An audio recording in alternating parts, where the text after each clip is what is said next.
Hai teman-teman, nama saya Tera Hiriani dan teman saya Nazila Pradita. Kami dari Universitas Simalungun, Prodi Pendidikan Sejarah. Di sini kami ingin menjelaskan tentang masa praaksara di zaman megalitikum. Selamat siang anak-anak, apa kabar kalian semua? Masih semangat kan untuk belajar sejarah ini hari?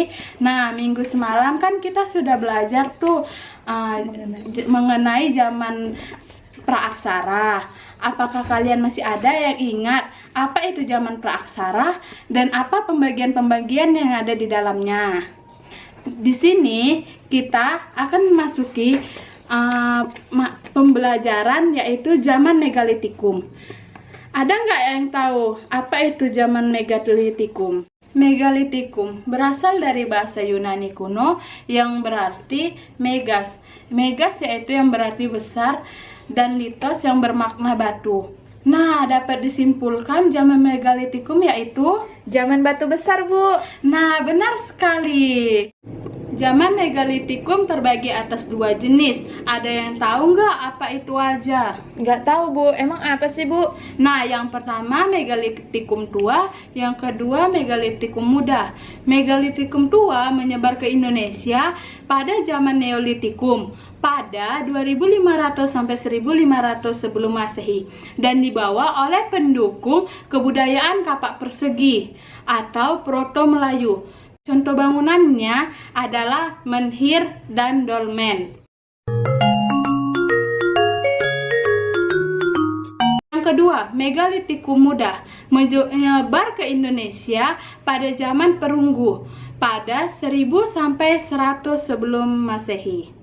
Dibawa oleh pendukung kebudayaan Dongsong atau Deutero Melayu. Contoh bangunannya adalah kubur batu, waruga, sarkopagus, dan arca-arca dinamis.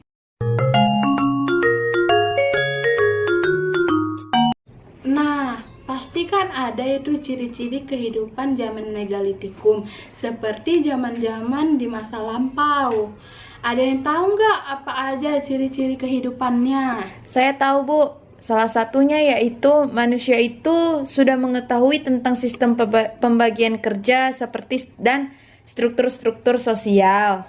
Nah, itulah salah satu ciri-ciri kehidupannya. Di sini Ibu akan menambahkan ciri-ciri kehidupannya yang lain, yaitu adanya kepala suku atau pimpinan yang dianggap sebagai primus inter pares dan sudah memiliki tempat tinggal permanen dalam bentuk rumah-rumah sederhana. Yang berikutnya, gam dimanfaatkan untuk memenuhi kehidupan sehari-hari meskipun disebut dengan zaman batu. Nah, yang berikut yaitu sudah mengenal sistem food producing atau memproduksi makanannya sendiri. Yang terakhir yaitu sudah mengenal barter dan perdagangan sederhana antara kelompok manusia. Oke anak-anak, di sini Ibu dan teman Ibu sudah membuat salah satu peninggalan pada zaman megalitikum, yaitu yang pertama yaitu menhir. Inilah bentuk dari menhir. Di sini, menhir merupakan sebuah batu tunggal besar yang bentuknya menyerupai tugu atau tiang. Biasanya, menhir ini digunakan sebagai penanda tempat suci atau tempat penyembahan nenek moyang. Nah, yang kedua yaitu dolmen. Nah, inilah bentuk dari peninggalan yang bernama dolmen. Dolmen merupakan sejenis meja besar yang terbuat dari lempengan batu yang utuh. Dolmen biasanya berfungsi sebagai tempat pemujaan kepada nenek moyang. Nah, yang ketiga yaitu ada kapak pendek. Ya, seperti inilah dia bentuknya. Kapak pendek yaitu sejenis kapak genggam yang berbentuk setengah lingkaran.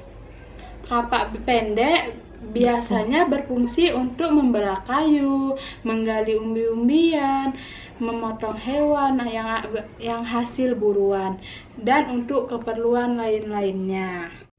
Sekian hasil penjelasan Ibu. Apakah anak-anak sekalian ada yang kurang paham atau kurang mengerti? Jika ada, silakanlah bertanya. Bu, saya mau nanya. Nah, kan tadi zaman megalitikum di Indonesia. Terus pasti sudah adakah zaman megalitikum juga di Pematang Siantar ini? Nah, pertanyaan tersebut akan dijelaskan oleh teman ibu. Nah, ibu di sini akan menjawab dan menjelaskan pertanyaan dari teman kalian, yaitu ada nggak sih Bu di kota Pematang Siantar ini zaman megalitikum dan peninggalannya? Tentu jawabannya itu ada. Karena zaman megalitikum itu tidak hanya ada di Pulau Jawa saja, melainkan dia juga menyebar ke seluruh Indonesia. Ada di Pulau Nias, terus di Sumatera Utara, yaitu daerah Samosir, kota Pematang Siantar kita ini juga ada zaman megalitikum. Nah, zaman megalitikum ini di kota Pematang, di Sumatera Utara khususnya, masih sangat muda. Dan sebenarnya ini juga tidak termasuk dalam prasejarah, karena pada saat itu zaman batu di sana dikenal dengan nama sarkofagus, ya hampir sama ya seperti bentuk peti kubur, kayak peti kubur seperti gitulah ya. Terus zaman megalitikum di kota Pematang Siantar ini sangat banyak peninggalannya. Tentu kalian ada yang udah pernah nggak ke Museum Simalungun? Nah, ada yang udah pernah nggak? Sudah, Bu. Nah, di situ pasti kalian dapat melihat kan di halaman-halaman Museum Simalungun itu banyak batu-batu zaman peninggalan megalitikum. Ada sarkofagus, terus ada kayak sila palapa dan si obon itu juga ada. Tapi kalau sila palapa itu dia ada di Samosir. Ada yang pernah ke Samosir? Pasti pernah lah ya kan ke Samosir, karena kan Samosir itu adalah tempat wisata gitu ya. Pasti orang Siantar pernah lah ke situ gitu kan. Terus zaman megalitikum ini pokoknya sangat berpengaruh di kota Pematang Siantar ini. Nah, contoh-contoh batunya yang ada di Museum Simalungun itu ada apa? Pangulu Balang, terus Palas, sarkofagus, serta anisan. Kalau kalian ke sana pasti banyak sekali kalian lihat batu-batu tersebut.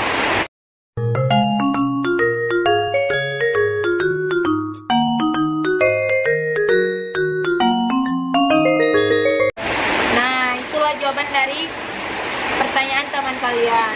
Ada yang kurang mengerti atau ada yang ingin bertanya lagi? Bu, saya ingin bertanya. Ya, apa itu? Jadi Bu, apakah ciri-ciri kehidupan di zaman megalitikum yang terdapat di Pematang Siantar sama dengan di daerah lain? Jelas tentu sama. Karena kehidupan zaman megalitikum itu ciri-ciri kehidupannya tentu sama, yaitu mereka sudah hidupnya lebih teratur, tidak nomaden lagi atau berpindah tempat. Terus mereka juga sudah menghasilkan makanan sendiri.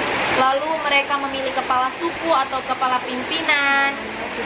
Dan mereka sudah mengenal perdagangan gitu, kayak perdagangan sederhana. Tapi mereka itu melakukan pembayarannya itu secara barter.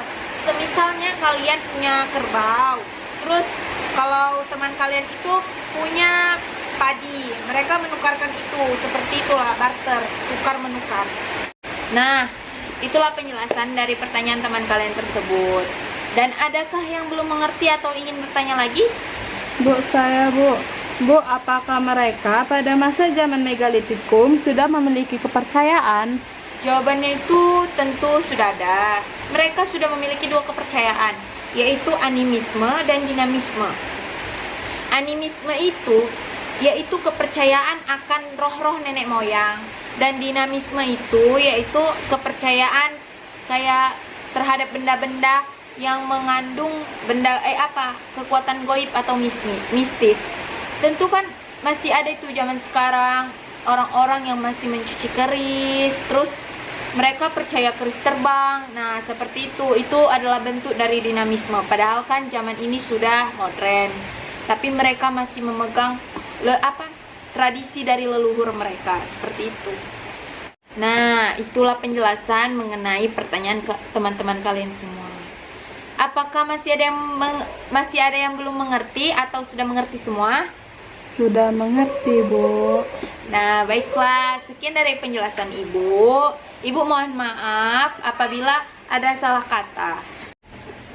Sekian dari pemaparan kami. Kami mohon maaf bila ada yang kurang jelas dan kekurangan dari kata-kata kami. Kami tutup video ini dengan Assalamualaikum warahmatullahi wabarakatuh.